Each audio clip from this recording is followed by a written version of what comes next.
अल्लाह ही अल्लाह किया करो, दुख न किसी को दिया करो। जो दुनिया का मालिक है, नाम उसी का लिया करो।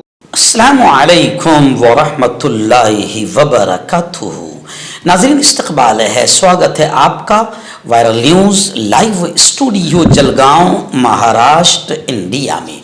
मैं आपका मेज़बान मुफ्ती मोहम्मद हारून नदवी। आइए प्यारे मुल्क भारत की बहुत ही ख़ास बड़ी 10 अहम ख़बरों पर नज़र डालते हैं। लेकिन सबसे पहले मैं अपील करूँगा कि जो साथी नए हैं और अभी तक इस बेबाक सच्चे चैनल से जुड़े नहीं हैं, अगर आप चाहते हो कि आपको मुल्क भारत की और पूरी दुनिया की सही और सच्ची खबरें देखने और सुनने को मिलें, तो फिर आप इस चैनल से जुड़ जाइए। सब्सक्राइब कर लीजिए हमारे इस चैनल को, बेल आइकॉन घंटी के बटन को भी दबा दीजिए ताकि हमारी हर वीडियो हर खबर आपको आपके मोबाइल पर मिल सके। और हाँ नाजरीन, हम हर रोज़ एक अपील करते हैं कि प्लीज़ ये एक प्राइवेट चैनल है और चैनल चलाने के लिए पूरी एक टीम काम करती है, बड़ा रुपया पैसा खर्च होता है। अगर आप चाहते हो कि ऐसे चैनल जो जुल्म और जालिमों के खिलाफ बेबाक अंदाज में बोल रहे हैं, अगर आप चाहते हो कि ऐसे चैनल मजबूत हों, तो प्लीज़ आप चैनल की फाइनेंशियल हेल्प, माली ताआवुन, माली मदद ज़रूर कीजिए। स्क्रीन पर आप नज़र डालें,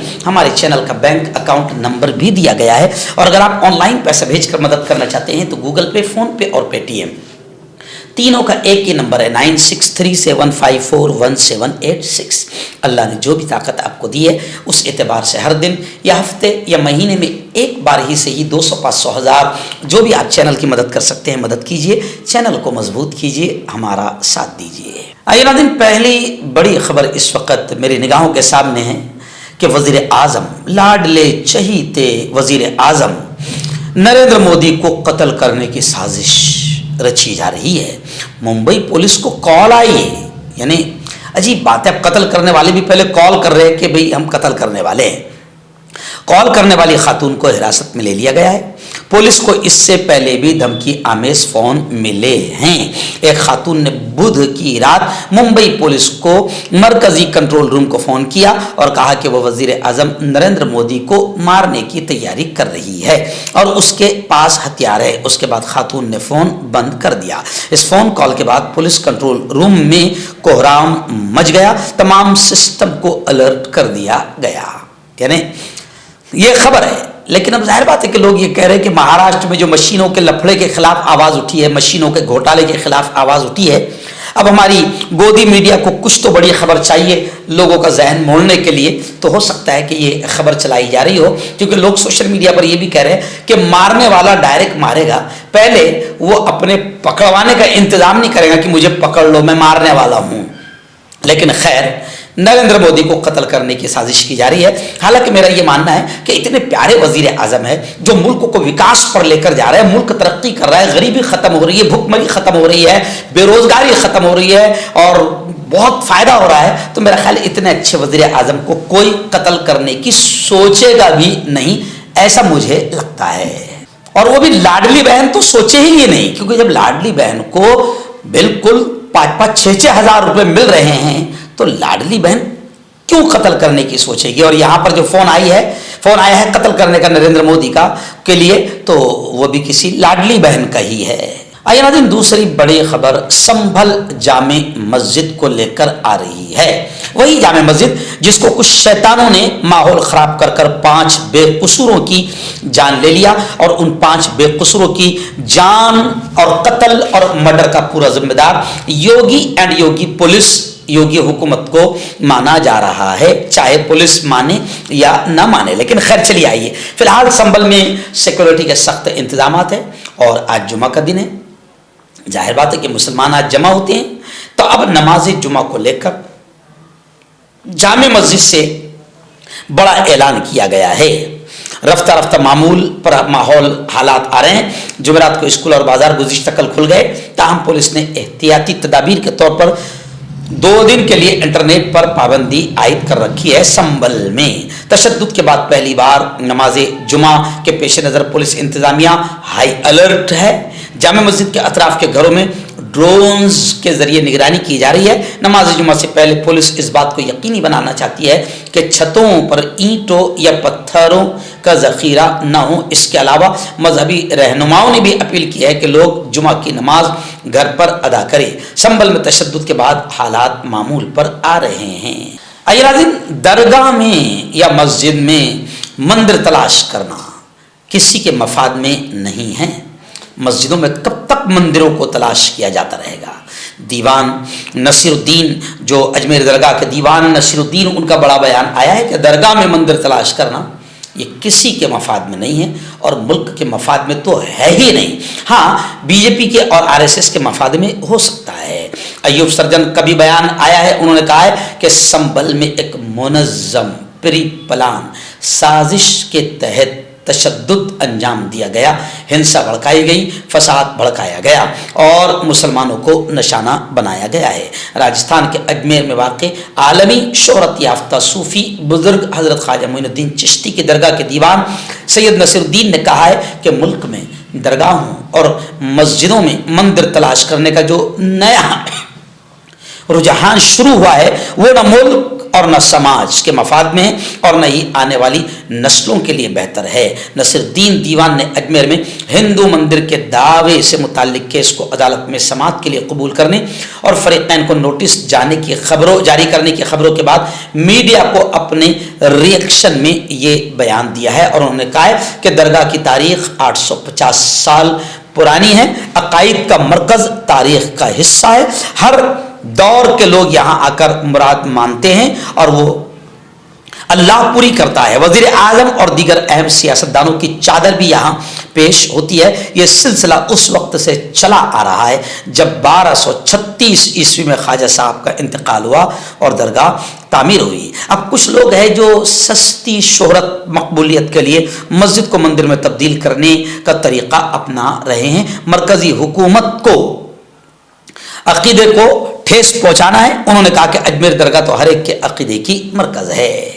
नाज़रीन, बड़ी खबर आ रही है। जी हाँ, आप जानते हैं कि गुज़िश्ता कल senior advocate supreme court Ramachandran ने बड़ा बयान दिया था कि भैया ये मस्जिदों में मंदिर तलाश करना और कदीम पुरानी मस्जिदों का सर्वे की इजाज़त देने का काम सुप्रीम कोर्ट ने किया था। जी हाँ, तारीख़ी मस्जिद जो है सुप्रीम कोर्ट ने उसका सर्वे करवाया, ये इजाज़त दी और सुप्रीम कोर्ट के इजाज़त देने के बाद फिर हिंदू आतंकी संगठन उड़ गई और फिर वो किसी भी मस्जिद पर दावा करने लगी। और रामचंद्रन सीनियर एडवोकेट ने कहा कि ये काम सुप्रीम कोर्ट ने शुरू करवाया, यानी इसकी जिम्मेदार सुप्रीम कोर्ट है। लेकिन कल सीनियर वकील ने कहा था, आज समाजवादी पार्टी के रहनुमा गोपाल यादव ने भी अदालत पर हमला करते हुए कहा कि अदलिया के यानी अदालतों के छोटे छोटे जज मुल्क जलाना चाहते हैं। संभल की जामे मस्जिद के मामले पर उत्तर प्रदेश में हंगामा बढ़ने के बाद अब राजस्थान की अजमेर शरीफ दरगाह पर भी तनाज़ा खड़ा हो गया है। इस पर सियासी बयानत का सिलसिला भी तेज हो गया है। समाजवादी पार्टी के राज्यसभा रुकन राम गोपाल यादव ने जजों के बारे में मुतनाज़े बयान दिया है। उन्होंने कहा है कि छोटे छोटे जज इस मुल्क में आग लगाना चाहते हैं। राम गोपाल यादव ने कहा कि मैंने पहले ही कहा था कि छोटे छोटे जज जो बैठे हुए हैं वो इस मुल्क में आग लगाना चाहते हैं, इसका कोई मतलब नहीं है। और फिर कहा राम गोपाल यादव ने कि अजमेर शरीफ वहां तो वजीर आजम खुद चादर बेचते हैं, पूरे मुल्क और दुनिया भर से लोग यहाँ आते हैं। अब इसको तनाज़ात में डालना बहुत ही घटिया और हकीर और नीच जहनियत की बात है। और जो लोग ये हरकत कर रहे हैं ये सब बीजेपी के लोग हैं, बीजेपी के समर्थक हैं। इनको मुल्क में आग लग जाए, मुल्क जल जाए, इनको कोई फर्क नहीं पड़ता, बस इनको सत्ता चाहिए, कुर्सी चाहिए। और फिर उन्होंने ये भी कहा कि अब मुल्क में कोई जमहूरियत सेकुलरिज्म नहीं बचा है, लोगों को गैर कानूनी तौर पर डंडे और गोली के जोर पर वोट डालने से रोका जा रहा है। नाज़रीन, बड़ी खबर आ रही है रियासत महाराष्ट्र के इंतखाबात का जो नतीजा आया है, विधानसभा का जो रिजल्ट आया है, बीजेपी से मशीनों ने जो बीजेपी से मोहब्बत जताई है वो अब चर्चा का विषय बन चुकी है। हर जगह अब यही बात हो रही है कि पहले खोखे की सरकार थी और अब ईवीएम की सरकार है। एनसीपी शरद पवार गुट के एमएलए हैं जितेंद्र औहाड़, मुमरा से जीते हुए एमएलए, उन्होंने भी सवाल खड़ा किया है कि पोलिंग बंद होने के बाद वोटिंग का परसेंटेज कैसे बढ़ सकता है। कमाल की बात है, गिनती होने के बाद भी 5-5, 6-6 लाख वोट मशीन ज्यादा दिखा रही है। तो जब वोटिंग हुई है इतनी, तो फिर गिनती के बाद में 5-6 लाख कहां से बढ़ रहे हैं?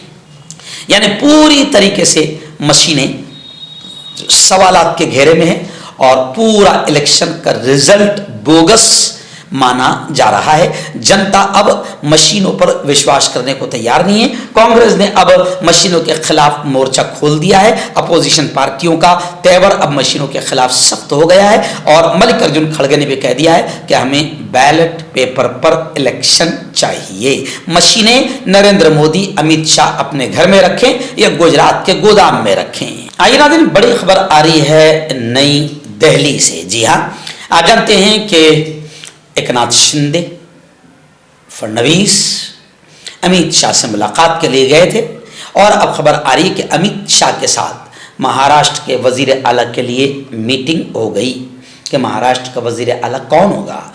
रात 12 बजे मीटिंग खत्म हुई, मगर अभी तक वजीर आला का नाम डिक्लेयर नहीं किया गया, जाहिर नहीं किया गया, मगर फडणवीस मुमकिना वजीर आला हो सकते हैं। अमित शाह की रिहाइशगाह पर 2 घंटे तक मीटिंग हुई, जिसमें बीजेपी के सदर जेपी नड्डा, एकनाथ शिंदे, देवेंद्र फडणवीस और अजीत पवार मौजूद थे। 10 बजे रात में मीटिंग शुरू हुई और रात 12 बजे मीटिंग खत्म हुई। लेकिन मीटिंग खत्म होती एकनाथ शिंदे, अजीत पवार और देवेंद्र फडणवीस अमित शाह की रिहाइशगाह से सीधा एयरपोर्ट की तरफ चले गए। इसलिए मीटिंग में फैसला क्या हुआ और वजीर आला के लिए किसका नाम तय हुआ ये मालूम नहीं हो सका, मगर ये मुमकिन है कि वजीर आला फडणवीस ही होंगे।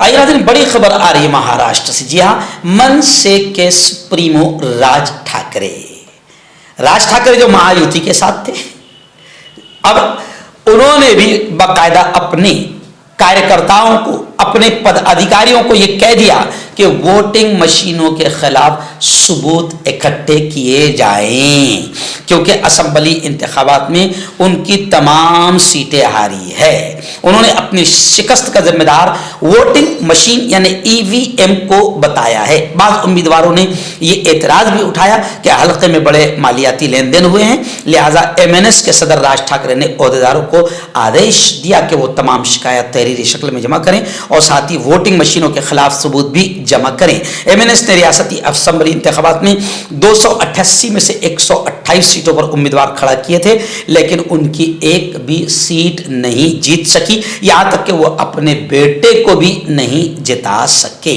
तो अब वोटिंग मशीन के खिलाफ खुद महायुति के राज ठाकरे भी मैदान में उतर गए हैं। अब हम तो ये चाहते हैं कि हर एक आम नागरिक ने वोटिंग मशीन के खिलाफ जमहूरी तरीके से, सेकुलर तरीके से बाकायदा रास्तों पर आ जाना चाहिए।